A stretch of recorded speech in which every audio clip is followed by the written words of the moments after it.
Hola, buenas tardes a todos. Bienvenidos a esta edición especial de Recalculando Ipsos Talks. Esta vez vamos a hablar sobre el sector financiero, sobre los comportamientos que estamos viendo y lo que sigue, el futuro. Tenemos como invitado especial a Ray Gong, que es experto en Financial Services de Ipsos Canadá, a María José Gentili, que es nuestra experta local, y a Jorge Vargas, como siempre, nuestro CEO, que nos va a hablar un poco sobre la actualidad en el mundo y en México. Bienvenido, Jorge. Gracias, Euge. Gracias, bienvenidos. Pues creo que lo interesante de lo que vamos a ver y platicar hoy es que tiene ya este enfoque en las implicaciones en el tema financiero. Entonces, lo primero que creo que es interesante, y sé que algunos de los que están conectados nos han ido siguiendo a lo largo de los distintos webinars, es sobre lo que hemos visto en la pandemia y cuál es, qué relación tiene con el mundo financiero. Y hay un primer tema que me gusta traer a colación. Perdón, por favor, no lo muevan. Ok, ahí vamos. Muy bien. Entonces, les decía, lo primero que quería traer a colación es que hemos visto una serie de elementos que estaban presentes antes del coronavirus y que, salvo muy contadas excepciones, gran parte de lo que estamos viendo es una realineación de valores y jerarquías, por supuesto, dados por la pandemia y el coronavirus, más que estén apareciendo de la nada o como temas nuevos. Claro que hay algunos, pero de nuevo, hemos visto más que esas son contadas excepciones en realidad de lo que estamos viendo. Un ejemplo muy claro es, como saben, nosotros tenemos un monitoreo de valores y de sentimientos a nivel global, que llevamos ya muchos años haciéndolo, y que nos ha permitido tener esta visión comparativa. Uno de los elementos era que veíamos antes de entrar a la pandemia y al coronavirus un deseo de esta vida simple.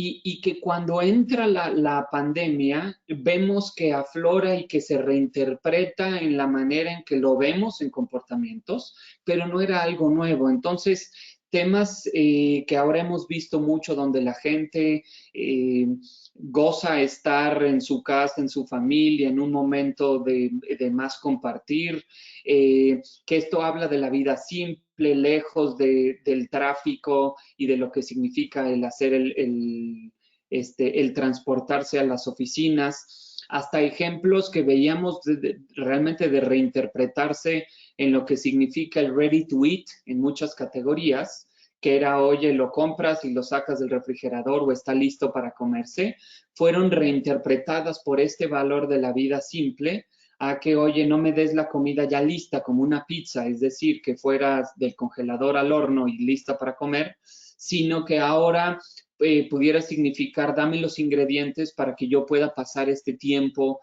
con la familia. Entonces, ese es el primer punto importante. Mucho de lo que estamos viendo son valores o elementos que ya venían y que tenían alguna relevancia para la gente, pero que estamos viendo que la importancia y el nivel de volumen que vemos a través de la pandemia ha cobrado una nueva importancia. El segundo punto que vemos en el mismo sentido aquí, creo que no es ninguna sorpresa, parece hasta obvio, es el tema, pues la digitalización. Se ha hablado mucho qué ha pasado en estos 8 meses, probablemente lo que debería de haber pasado en los próximos 3 años, ¿no? Pero vean cómo hablamos o cambia esta palabra donde no es adopción, sino es dependencia. Es muy interesante. Y cuando tienes estos elementos de no es adopción, es dependencia, se encuentran elementos que nosotros veíamos antes cuando medíamos, por ejemplo, banca en línea, sobre la confianza versus la necesidad. hoy las discusiones que hay sobre la confianza de los medios digitales ha bajado el volumen de manera impresionante, simplemente por ese cambio en la jerarquía de la necesidad, decía, adopción a dependencia. Y si esto lo vemos además amplificado por una sensación de falta de control y lo que ahora significa para la gente este touchless economy, vamos a ver con lo que van a platicar Ray y Majo, que tiene implicaciones importantes para el mundo financiero. Explicándoles de manera muy rápida qué vemos en esto, en este sentido. Vean, cuando vemos una tabla sobre, le llamamos el Financial Experience Index, ¿no? Que tiene que ver en la sensación de las personas de cómo les va a impactar financieramente, si están o no seguros del trabajo que tienen y la habilidad que tienen las personas para pagar sus cuentas. Esto lo hemos agrupado en un índice. Ahora, podemos ahí ver los distintos países en cómo se ven impactados o están preocupados versus aquellos que se consideran estables. Pero sin duda, y vemos ahí México y Brasil en Latinoamérica, esto tiene implicaciones en el mundo financiero, uno, por la planificación de consumo. Si yo me puedo ahorita pensar en bienes durables o de mayor inversión a largo plazo, por supuesto hemos visto esto de crecer, pero de la misma manera en cómo se abordan esas decisiones cambian por esta pandemia.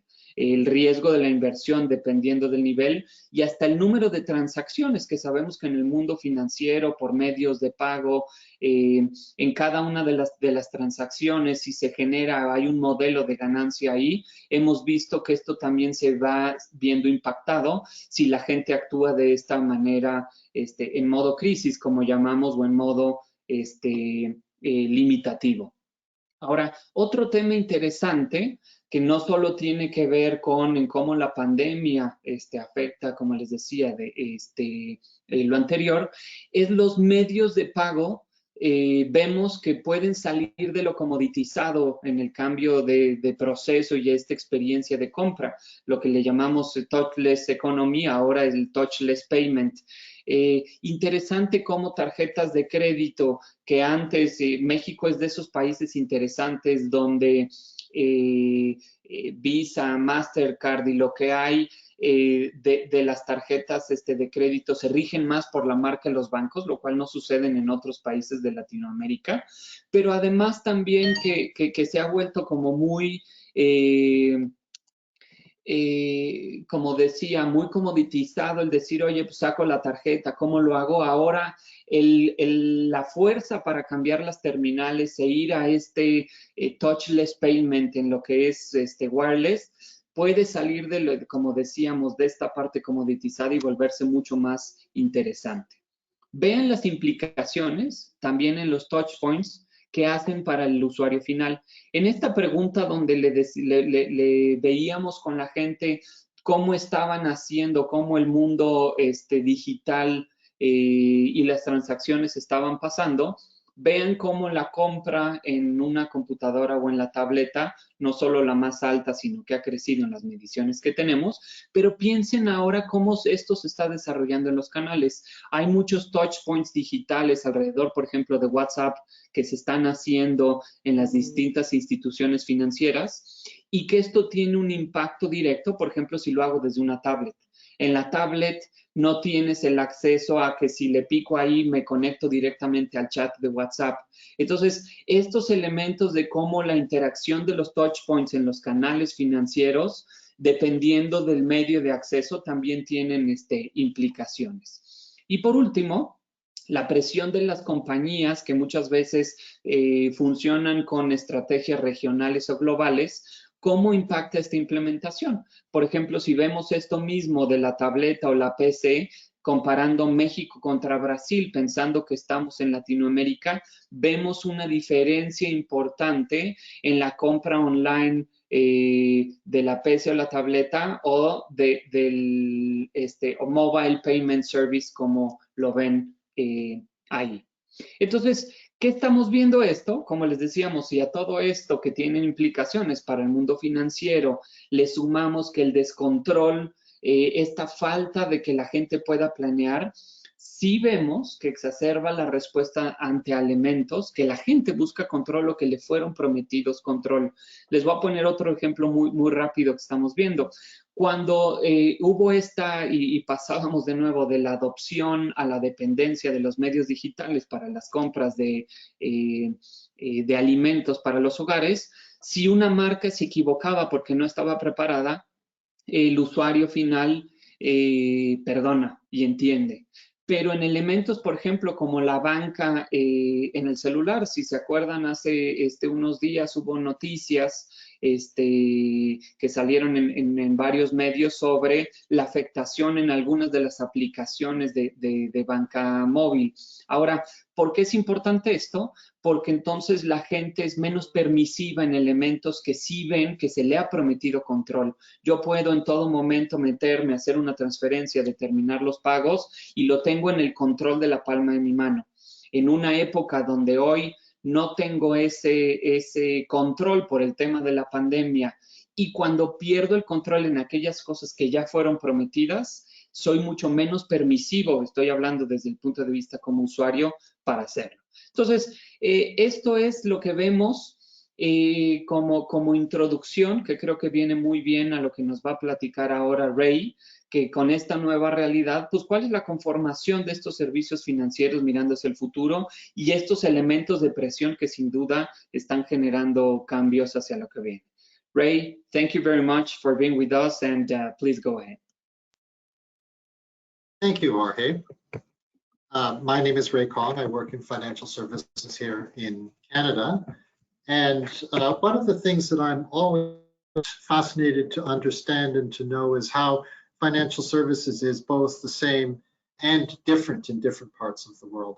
I have worked in financial services with Ipsos in a number of different countries, from Europe to Africa to Asia.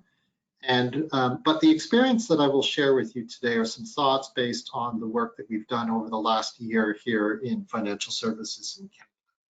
And I hope that they'll be relevant to you, and I do hope that there will be some things that I can leave you to think about. One of the questions that we're asked most often, and I'm sure that you are wrestling with, and I know that Jorge also talked about, is what types of behaviors will revert away from online and go back to physical, as well as which ones will stick. And those will be are tough questions for you to be answering. Should I close branches? How many should I close? What levels of digital interactions will continue? At what levels? What about advisors? It is a very big question. This is pulled from the same source of data that Jorge shared, where we consistently see and hear consumers telling us that banking behaviors, they will continue to do online banking more frequently than they will continue to do other shopping. And I'll get into that in a little bit. One of the questions which is being raised more and more, and I suggest it's one of the ways that you could be thinking about this as you think about your transaction profile and your distribution profile, is to understand which transactions within the banking environment are complementary to those, which digital transactions are complementary to those that happen in the branch, and which are substitutes for which happen in the branch. I think that many are coming to the conclusion, and many are starting to shape the fact that the branch will be different going forward. But what is that difference, and how that complements with digital transactions is the important question. When we try to answer those questions, plus the questions about shopping and what behaviors will stick and what will revert back, we fall back on behavioral science. And the behavioral science model that we use at Ipsos is called MAPS. It combines a number of different motivations, abilities, physical context, processing, and social context. That acronym is MAPS. What we ask ourselves when we're trying to understand behavior, or in fact when we're trying to change behavior, we ask ourselves 4 questions. What is the consumer's motivation for doing this activity? What is their ability? What is their physical context? And what is their social context? So when we try to understand the data that tells us that people will continue to online bank more readily than they will continue to shop, what we conclude in looking at this in looking at this issue is that people's motivations for shopping are different than their motivations for banking. The motivation for shopping would include both an exploration component, where I'm trying to go and explore different things and learn different things by going to the mall or to the shops, as well as a social component where I'm going to see things. For sure, see other people. For sure, there is a tactical get my task done component to shopping, whether it's for grocery shopping or for clothes or for other things. For banking, there's only one general dimension, and that is to get a transaction done. And so when we think about the framework and the motivations and the reasons behind shopping versus online banking, we know that digital online shopping cannot fulfill the exploration. It's harder to fulfill the exploration and social dimensions of the behavior than it is for online banking. And so our prediction would be that online banking behaviors, those digital transactions which are able to be done purely online and which are a good substitute for those that are done physically, will continue to be done online after the pandemic and even after branches close. When we have looked at this even more deeply, and in not just the banking context, but in other contexts, we'll suggest to you that an important, a useful framework to be looking at is this 2x2 matrix, where you look at the ease of doing a transaction versus the importance of doing that transaction. Very easy transactions that are important to do, they will continue to stay digital over the, they will continue to go back to the way they were previously. Those that are easy to do but are not so important, they'll stay online for now, but they may revert afterwards. When we have looked at this across a number of different activities, we're able to plot on this 2x2 matrix where each of the activities lie, and thereby understand the distribution strategy, understand the touch point strategy, and understand how that impacts our channel distribution, whether we should be closing branches, whether we should be moving something online or offline. And this is not just for pure banking transactions. We've looked at this for face-to-face advisor transactions, as well as sales online versus service transactions online. Our experience will be different, and every institution is different in terms of its capabilities and its functionality. But what we've seen across industries, even outside of financial services, is that the ease versus importance grid and the model is a useful one to use. However, things are not that simple. Something to keep in mind is that we are, I think the world over, is recognizing something that is called K-shaped recovery. There are those that are profiting and doing very well because of the pandemic, whether those are online grocery delivery companies or e-commerce companies. And there are those parts of society and those parts of businesses which are not doing very well at all. And it is a very difficult transition to make, and it is a lot of disruption is being caused by this K-shaped recovery, or the disparity between high men and women, younger and older, between white collar and blue collar workers, the different impact of the economy, of the different economic impact of the pandemic is high. One of the things that we think is most important because of this is to be true to your strategy and to not be tempted to look for simplistic solutions. Let me give you an example. We deal with a number of financial services organizations who are saying, well, we need to digitize everything. We need to move all transactions online because that is the way of the future, and we need to close our branches. And yet, when many of them say, well, you know, women, particularly older women, are our primary target. They are our primary target customer because women are increasingly more involved in financial decision-making in the household, in some cases lead financial management of the household. Women live longer than men, and so therefore often end up being the executors of estates. Women have more financial responsibility because they're caring for both older generations as well as younger generations. When we merge that with this data, which shows that women are generally more tech skeptical than are men, we've created this tech skeptical versus believer index, which is a composite of a number of attributes dealing with the use of technology and the openness to technology. What we can see is that women are generally more tech skeptical than men on a number of different fronts. And in fact, older women are even more tech skeptical than men. Older women are even more tech skeptical than younger women. So let's go back to the financial institutions that are moving towards digital.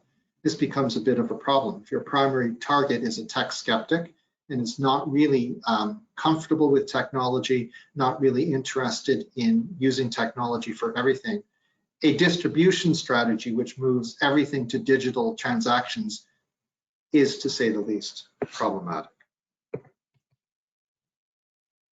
We believe that there are two things to keep in mind. One is it is always important to go back to basics and to do strategy first, understand your strategy, understand what your organization is trying to do, understand what your customers and consumers value from your organization.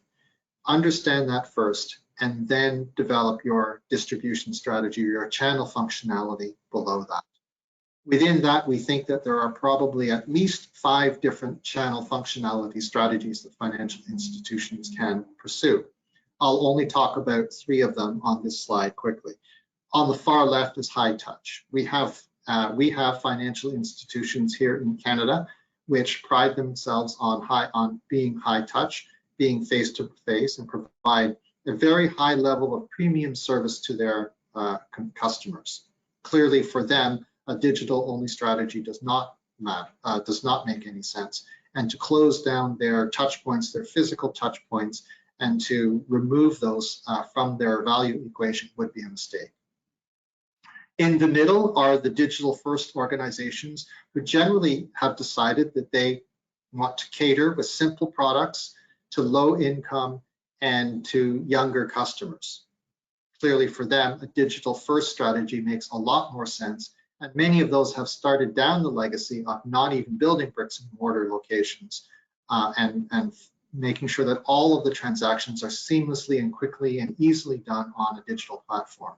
But they are very different than those that are pursuing a high-touch strategy. The third one that I'll talk briefly about is the task ecosystem on the far right. Task ecosystem is best for smaller financial institutions who don't necessarily have the development resources to develop everything.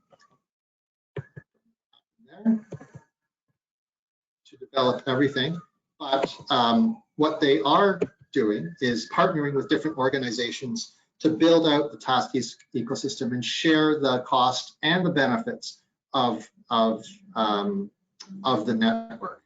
An example here is that we're working with one financial institution in Canada to actually partner with the Postal Service in Canada to target small businesses, to provide both banking services, parcel services, and other types of services in physical real estate, and share the cost of that physical real estate between the two of them.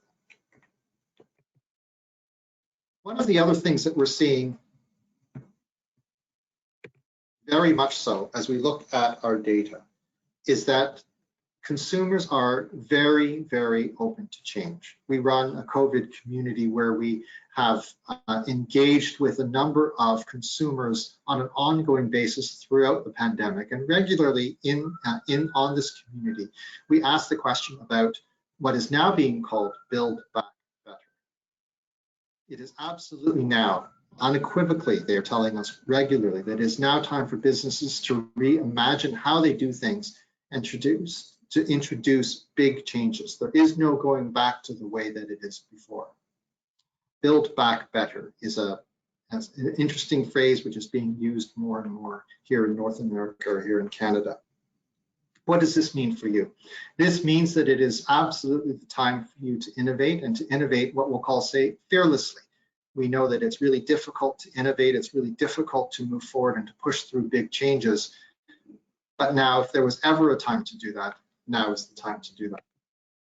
One of the ways, arguably, in this time, a faster innovation process or a very defined innovation process is most important. one of our client organizations does it this way, and I'll leave this with you. I'll walk through this quickly and then leave it with you.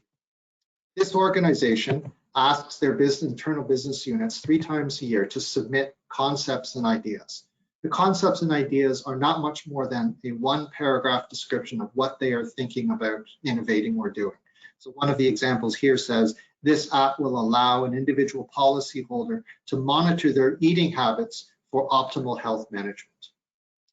What we do with this organization is then run all the concepts through a pre-existing and predetermined screener for various criteria. Is it unique? Does it fill needs? Is it something that is useful and appeals to the consumer? When we have those ideas all scored, that process takes between 1 and 5 days. When we have all of those scored, the top scoring ideas, only the top 3 to 5 ideas, are then taken to the next stage of business casing and feasibility, while the others either need to go back to the drawing board or are scrapped altogether. What this provides with the organization with is a very robust and well-tested innovation funnel, and more importantly, an internal generally accepted approach to allocating resources and to prioritizing the many different ideas that the organization has for moving forward. I'll quickly walk through an example. One of the examples that we recently tested was a Build Your Will application. So simply just on an app, build your will. What happened there was consumers told us that it provided them a lot of good information. They liked it. It fulfilled a need, but it was not particularly unique to this financial institution. Another one that we tested was the idea of mortgage specialists, individuals who were anchored to branches and not anchored to branches that were wholly focused to help their consumers get mortgages. Consumers told us, the testing process told us that it was not really that new information, not so much liked, not so much needed, and definitely not unique to this financial institution. Another one was a health and wellness rewards program, the one that I used out before, where health and wellness rewards were linked to behaviors, not just financial services behaviors, but also to eating habits and exercise habits. This one got green lights all across the board, from liking, needing, uniqueness, and information. And what you can imagine is that each of those 3 different ideas had different outcomes and different priorities with respect to each of them as we went through this process. The Build Your Will app, that team was asked to go back and reposition it to see if they could build a more unique offer. The mortgage specialist idea was abandoned, and the health and wellness rewards program has proceeded to feasibility and has in fact been launched by this financial institution about 8 months ago. COVID happened right after that, so it's difficult to tell if it's been successful or not, but it is something that was funded and developed. With that short tour of some ideas, if I can get the slide forward, I think that there are a number of things that I would like to leave you with and think about as you go forward. And of course, whether it's me or whether it's your local teams, I'm more than happy to talk about these with you in a lot more detail. Firstly, the market expects you to build back better. There is, in fact, an appetite for change and for innovation. Secondly, remember to go back to basics. Let your strategy inform your actions, not the other way around. Too often in technical development and in digital behaviors, the novelty of a digital innovation comes first before fit to strategy. Secondly, respond to customers' core motivations. Understand why they are doing something, why they are engaging with you, and the value, and let that guide your actions. Finally, beware simplistic and one-size-fits-all solutions. The market is more complex than it has been in many years. Customer segments are more complex, motivations are different, and there are disparate behaviors and motivations among different generations, genders, and income levels. And so needing to be cognizant of those is all important. Thank you for your time. I hope that if you have questions, be happy to answer them later. In the meantime, I will hand over to Marie-Jose. Thank you, Ray. I would like to ask you a question from our audience. Y me gustaría aprovechar para decirles a todos nuestros clientes que no dejen de hacer sus preguntas y escribirlas en el chat. And here we have a question from you. You mentioned that the motivation for financial transaction is more a task, no? Different with other type of transactions. Is it possible to create an emotional bond or experience with people? In Yes. this kind of transactions? So I was referring, of course, to very simple transactions like paying a bill or withdrawing cash. It's more difficult to create an emotional linkage to customers with such simple transactions. But of course, the more complex ones provide the best opportunity for creating the emotional bond, whether that is in mortgage or financial advice, or even looking after and opening the child's youth account. The short answer is yes, but there are different degrees to the ability to do that. Thank you, Ray. We have more questions for you at the end of the presentation of María José. So, María José, adelante con tu presentación. Hola a todos, muchas gracias. Gracias, Ray. Bueno, entonces lo que nos está diciendo Ray hoy nos está hablando de la importancia de estar listos en este momento para innovar, para ver qué podemos hacer post pandemia y estar listos desde la oferta de productos y desde lo que estamos teniendo como relación con los clientes. Entonces la pregunta es, ¿qué tan listos estamos para este next normal?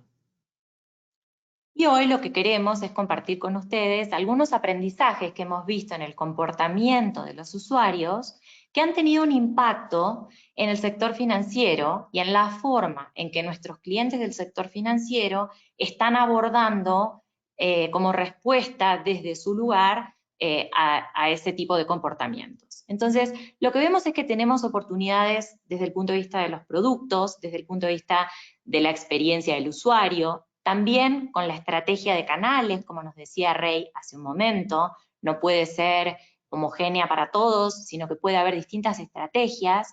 Los beneficios también se están reconfigurando durante este tiempo de confinamiento y también hay una mayor demanda por la seguridad y por la agilidad.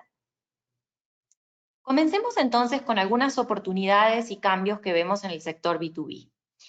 Desde el punto de vista del comportamiento, si bien se hacían transacciones online, cada vez más los clientes nos cuentan que se ha acelerado el número de transacciones que se han realizado, que a lo mejor en dos años tenían planeado el número de transacciones que han logrado en 2 meses, y esto ha puesto a las transacciones online en el centro de la discusión. Y ha puesto a las empresas a pensar en que realmente tienen que estar preparadas en distinto nivel y en cómo responder a ese tipo de transacciones. Por ejemplo, si pensamos en una pyme que a lo mejor no hacía ningún tipo de transacciones online o que no participaba en el comercio electrónico, de repente tuvo que mirar hacia las posibilidades que tiene desde el punto de vista del e-commerce y ver cómo tiene que adaptarse desde el punto de vista de los sistemas para ofrecer esas posibilidades a sus usuarios o a sus clientes. En el caso de las empresas grandes, lo que hemos visto es que muchas veces trabajaban a través de intermediarios que no llegaban directamente a los consumidores y que optaron en muchas situaciones por ofrecer los productos de manera directa a los consumidores o a las empresas con las que trabajaban, de manera tal que tienen un canal en el que no hay intermediarios y se les abre una nueva posibilidad de venta y un nuevo punto de contacto con este tipo de segmentos.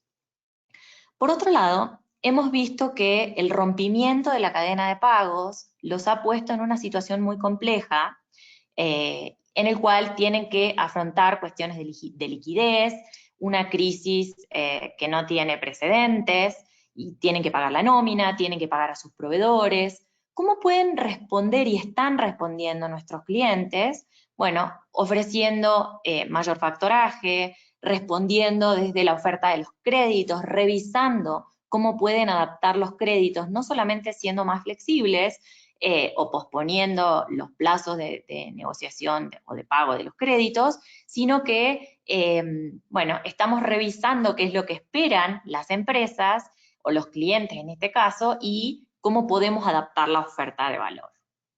Y por otro lado, también se vieron forzados en algunos casos a aceptar nuevos métodos de pago. Dejaron a lo mejor los métodos de pago tradicionales para pasar a contactless, QR, a tarjetas que antes no utilizaban o no aceptaban. Y también tenemos a los pequeños comercios que ahora están trabajando con estos intermediarios. Por ejemplo, si pensamos en un mini restaurante que tuvo que cerrar y que está haciendo la venta a través de delivery, tiene que recurrir a ciertos intermediarios que están entregando el servicio de delivery, pero que les cobran una comisión importante. En el caso de los consumidores vemos que están viviendo una situación de mucha tensión, donde se ha debilitado la situación del empleo, tienen dificultad para pagar las cuentas, y esto ¿cómo impacta a los bancos o a las instituciones financieras? Bueno, si tenían hipotecas es probable que pidan una renegociación de esas hipotecas, que cambien los plazos porque se les dificulta pagarlas, que soliciten nuevos créditos o incluso que no puedan pagarlos y tengan que presentarse con algún ejecutivo, contactarlo y ver cómo pueden renegociar esa situación. E incluso lo que hemos visto que se repite como en otras crisis es que utilizan las tarjetas de crédito para financiarse. Normalmente esto lo hacían, por ejemplo, para el pago de las colegiaturas, que es un gasto importante y que lo usaban para no tener que pagar todo de una sola vez.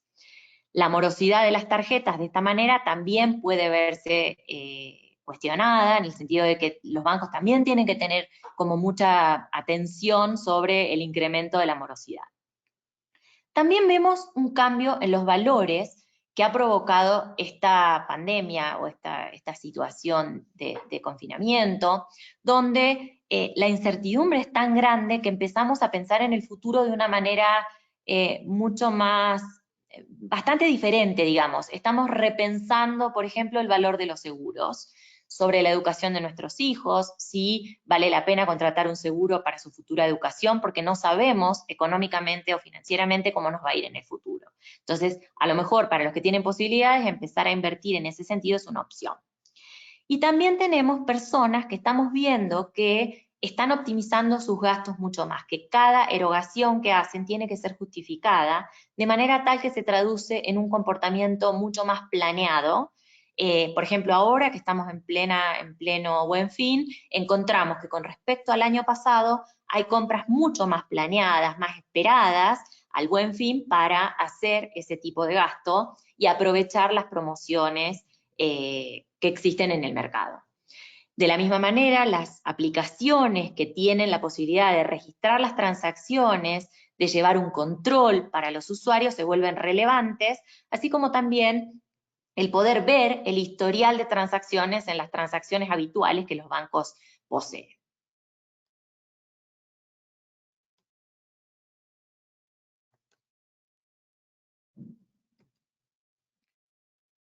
Otra de las cosas que estamos viendo es que hay diferencias en cuanto a las propuestas de valor. Es decir, esta situación está poniendo de manifiesto la gran polarización que hay entre los distintos segmentos de la población, donde de repente nos encontramos con segmentos no bancarizados, que son como los niveles socioeconómicos más bajos también, a los que los bancos están mirando en mayor medida que antes.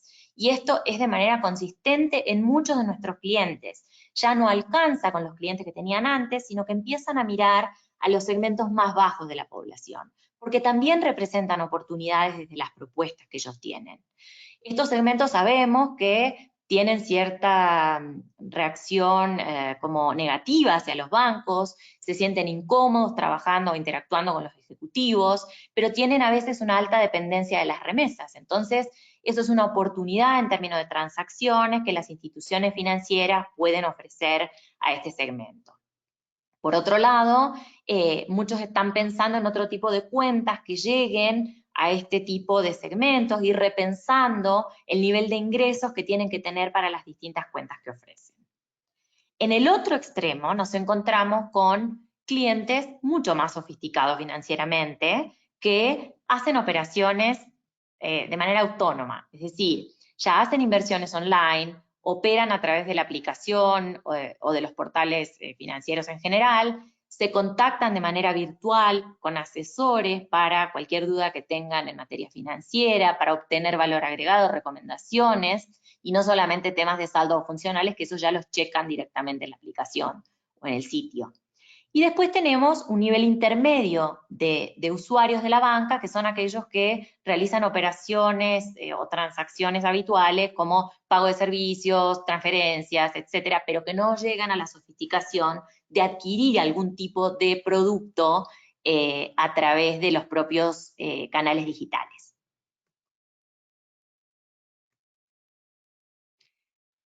En este contexto, el tema de la empatía se vuelve súper relevante.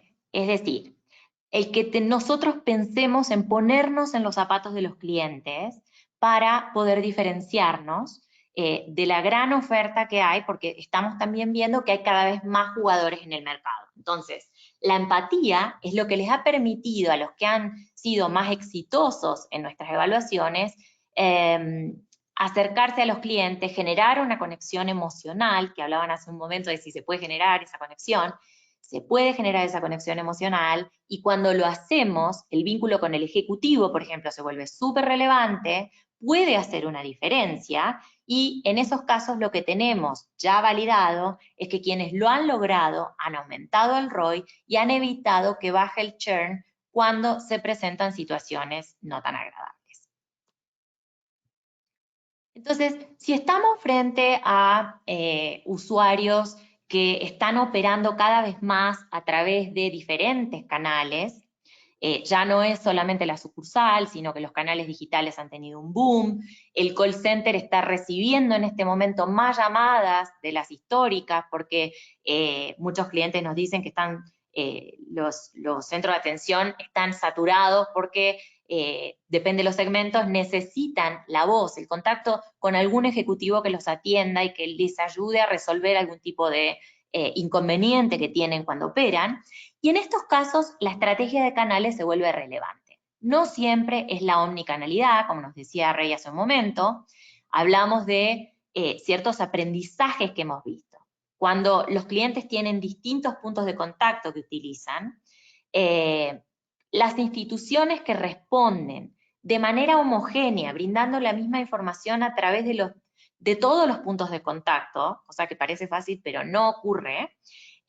Por otro lado, que validan de manera sistemática la respuesta que está dando la institución a sus usuarios y retroalimentan el proceso con base en las experiencias de sus usuarios, más la adaptación de esta estrategia omnichannel o adecuada al core target del banco, ha permitido en muchos casos que correlacione con los niveles de satisfacción, con los niveles de recomendación, es decir, quienes encuentran mayor satisfacción en el uso de esos canales, están más satisfechos, más dispuestos a recomendar y también a continuar trabajando con el banco o con la institución de la que estamos evaluando en ese momento, y también a continuar comprando o contratando productos contiguos. Es decir, no solamente nos quedamos con la cuenta, sino que a lo mejor adquirimos una tarjeta, adquirimos un crédito, porque estamos satisfechos con el servicio que el banco nos dio.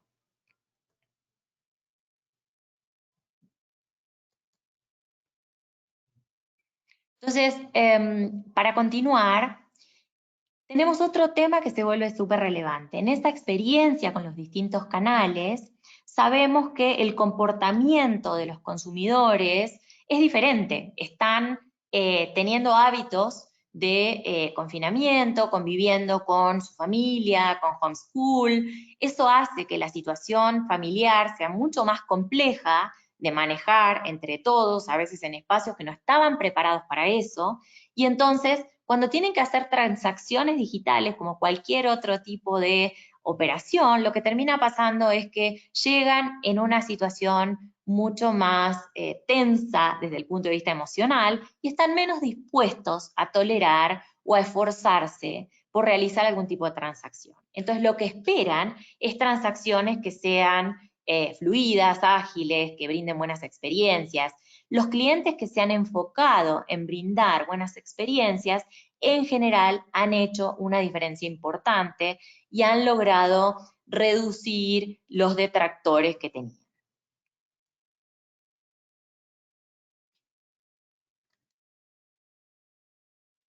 Como les decía, están mucho menos dispuestos a esforzarse. El esfuerzo encontramos que es una variable súper relevante. Entonces, los bancos que ya han medido el impacto del esfuerzo han encontrado que no solamente alcanza con esforzarse, sino que tienen que formar como un speech, que el esfuerzo forme parte del protocolo con el cual se comunican con sus clientes. Esto permite hacer evidente que nos estamos esforzando por entregar al cliente lo que nos está solicitando, que estamos dando seguimiento a lo que está necesitando y entonces estamos adaptando el journey por el cual están pasando los clientes actualmente y es mostrando que estamos haciendo un esfuerzo por adaptarnos a esa nueva realidad desde la institución financiera también, ¿no?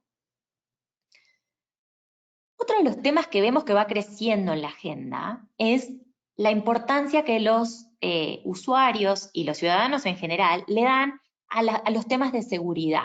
Hay mucha preocupación por las cuestiones del manejo de los datos personales.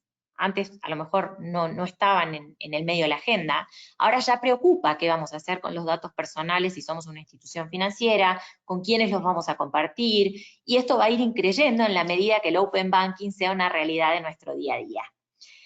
Sabemos que hay instituciones que van mucho más avanzadas y las que han sido exitosas y que están trabajando de manera preventiva son conscientes en que con la seguridad en riesgo y con la seguridad en el tema número 1 de la agenda de muchos usuarios financieros, resulta relevante generar desde ahora y antes que ocurran protocolos para responder desde el punto de vista de la comunicación a estas situaciones de crisis que pueden aparecer, ya sea porque hay algún hackeo, porque tienen alguna situación a la cual responder.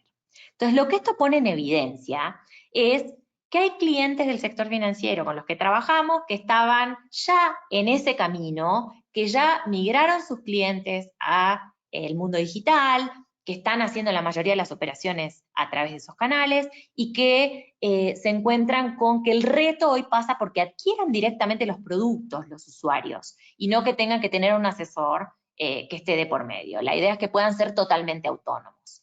Y mucho más rezagados están otros clientes que todavía no han logrado migrar a digital a sus clientes, que siguen teniendo una alta dependencia a la sucursal, y esto en tiempos como el actual ha generado grandes inconvenientes porque la gente tiene temor de ir a las sucursales.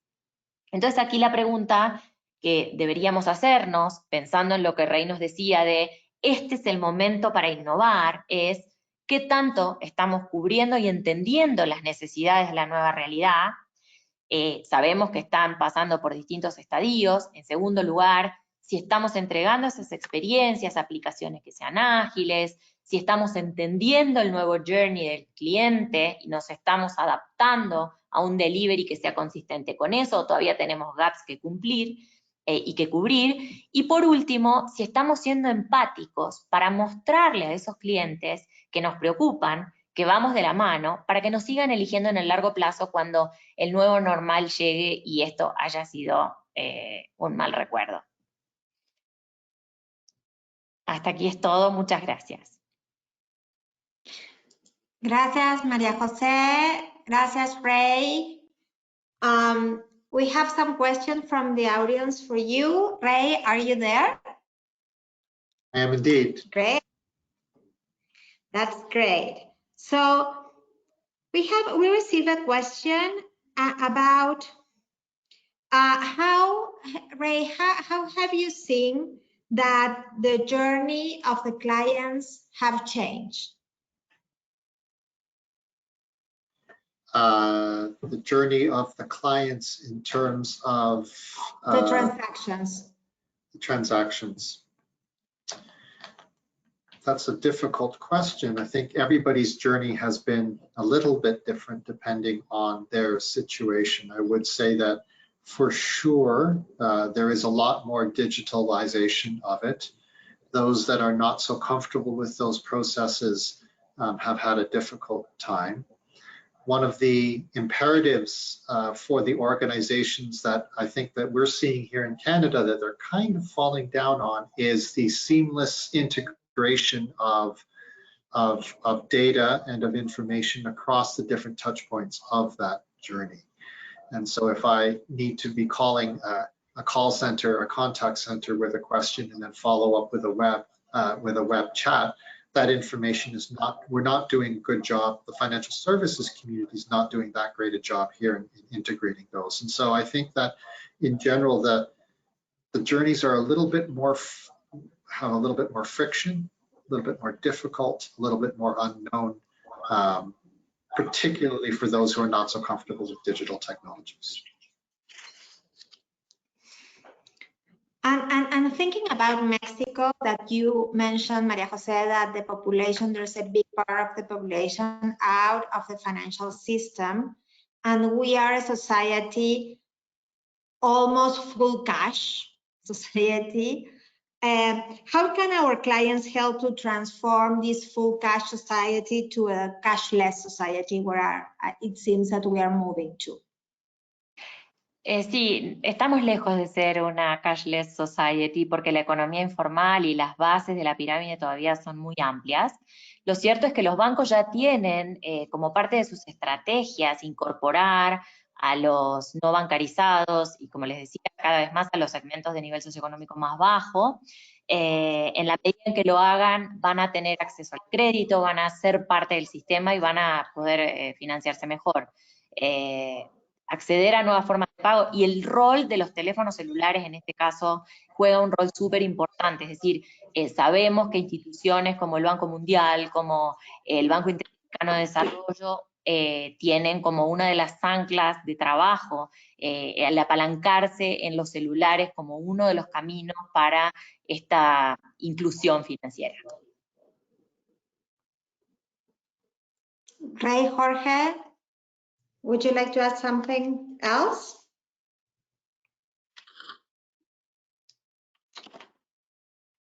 I have one question. This is mine. Why do you think, Ray, that women are less comfortable with technology? You ask such difficult and loaded questions. My opinion, which is backed by a little bit of research.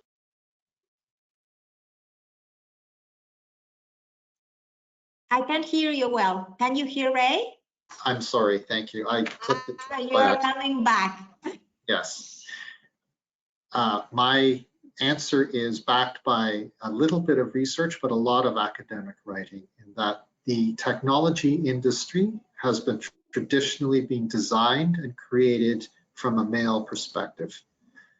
Whether that is at the granular level in terms of app development and website design, or at the more strategic level in terms of what technology does for us.